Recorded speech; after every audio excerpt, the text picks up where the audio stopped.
الولد اللي انتوا شايفينه ده تعرض للسحل على ايد 3 طلاب بكفر الشيخ، ووالده ووالدته بيستغيثوا. كل القصة وما فيها ان الطفل ده اسمه أدهم حلمي، في سنة 6 ابتدائي من مدينة بلطيم بكفر الشيخ. الواد ده كان بيلعب في الشارع مع 3 أطفال، وبالمناسبة ان دول جيرانهم. ال3 أطفال دول اتفقوا مع بعض انهم يستدرجوا أدهم ويطلعوه شقة، والشقة دي كانت فاضية تماما.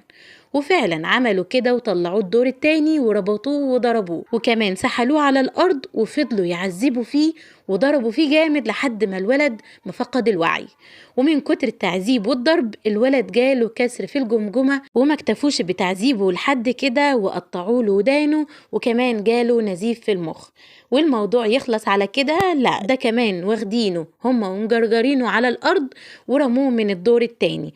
طبعا آدم اتنقل للمستشفى، وكل الأطباء قالوا إن حالته حرجة جدا، وإنه كمان بين الحياة والموت. طبعا أهله ما سكتوش وبلغوا الشرطة، والشرطة من بعدها فرغت الكاميرات على طول، ولقيوا إن أصحابه جرجروه ورموه من الدور التاني.